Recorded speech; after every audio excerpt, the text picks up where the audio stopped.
के बेवफा हमदर्द। आइए जानते हैं ये बेवफा हमदर्द कौन है। मैं हूं आपकी होस्ट समरा नाज और आप देख रहे हैं HITV। नाजरीन, इमरान खान ने एक बार फिर तहरीक इंसाफ को एहतजाजी तहरीक चलाने का कह दिया है और साथ ही ये भी वाज़ेह कर दिया कि हुकूमत और हुकूमत में शामिल सियासी जमातों से कोई बात नहीं होगी। बात होगी तो सिर्फ और सिर्फ इस्टेब्लिशमेंट के साथ। वीडियो को मजीद आगे बढ़ाने से पहले आपको बताती चलूं कि आज की वीडियो आपके सामने अंसार अब्बासी के ब्लॉग के रेफरेंस से पेश की जा रही है। नाजरीन, इन तमाम वाकयात में इमरान खान ने ये भी कहा कि इस्टेब्लिशमेंट के किसी भी फर्द या नुमाइंदे से मिलने को तैयार हैं। अलीमा खान भी कह चुकी हैं कि इमरान खान कुछ लोग कुछ दो के लिए तैयार हैं और इस हवाले से बात करनी है तो इमरान खान से करें या उनकी बहनों से। हाल ही में ये खबरें भी सामने आई कि इमरान खान के साथ इस्टेब्लिशमेंट के साथ नुमाइंदे की गुज़िश्ता माह के पहले हफ्ते में मुलाकात हुई, जिसके नतीजे में कोई डील हो सकती है और फिर इमरान खान ईद से पहले रिहा हो सकते हैं। लेकिन ये सब खबरें अफवाहें निकली। इमरान खान खुद भी और इनकी पार्टी रहनुमाओं ने भी इन खबरों की तरदीद की, बल्कि हालात इसके बरखिलाफ चल रहे हैं। अमेरिका और पाकिस्तानी नज़ार डॉक्टर्स और बिजनेसमैन जो चंद माह कबल इमरान खान से जेल में और आला सरकारी अफसर से इस्लामाबाद में मुलाकात कर चुके हैं, एक बार फिर गुज़िश्ता 8-10 दिन से पाकिस्तान में मौजूद हैं ताकि इमरान खान और इस्टेब्लिशमेंट के दरमियान कोई मुसालहत का रास्ता निकाला जाए। ताहम उनकी ना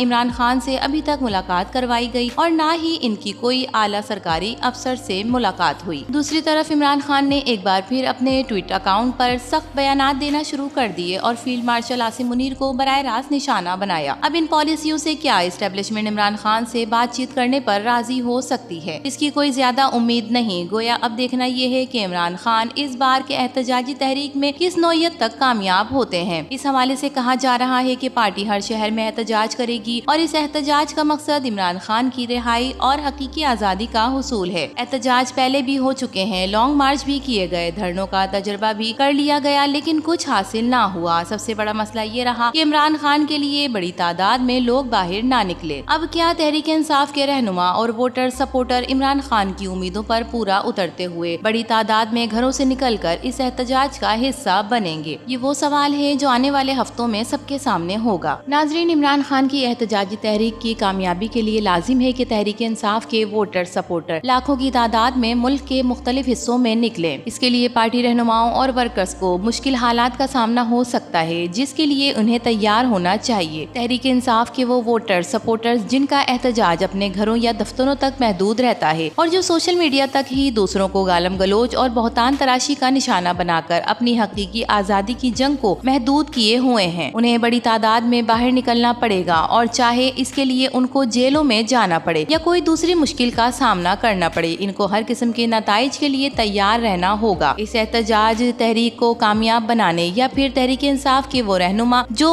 रूपोश हैं या मफरूर हैं, इन सब को वापस पाकिस्तान आना चाहिए। इसी तरह बैरून मुल्क बैठे तहरीक इंसाफ के टाइगर्स को पाकिस्तान आकर अमली तौर पर इस एहतजाज का हिस्सा बनना चाहिए। अगर ऐसा ना हुआ तो फिर इमरान खान को शिकायत दूसरों के बजाय अपनी पार्टी रहनुमाओं और अपने वोटर सपोर्टर से करनी चाहिए। अगर तहरीक इंसाफ के वोटर सपोर्टर कोई मुश्किल बर्दाश्त नहीं करना चाहते तो दूसरों को बुरा भला कहने के बजाय अपने गिरेबानों में झांकें। जो इमरान खान की पॉलिसी से इख्तलाफ करता है उससे कोई गिला बनता ही नहीं। गिला और शिकायत तो उनसे होनी चाहिए जो इमरान खान से मोहब्बत का इजहार करते हैं, लेकिन वो अपने खान की रिहाई और हकीकी आज़ादी के लिए बाहर नहीं निकलते। वो अपने रहनुमा की आज़ादी के ख्वाहिशमंद हैं, लेकिन खुद किसी किस्म की मुश्किल में पड़ना नहीं चाहते। दूसरों को गालियां देने और ताने देने से बेहतर है कि तहरीक इंसाफ के रहनुमा और वोटर सपोर्टर्स अपना चेहरा आईने में देखें। तो नाजरीन, इमरान खान के इन बेवफा हमदर्द के बारे में आपका क्या ख्याल है? अपनी कीमती राय से जरूर आगाह कीजिएगा। वीडियो पसंद आए तो इसे लाइक कीजिए, HITV को सब्सक्राइब कीजिए। तो फिर मिलेंगे किसी और नई वीडियो के साथ, तब तक के लिए अल्लाह हाफिज।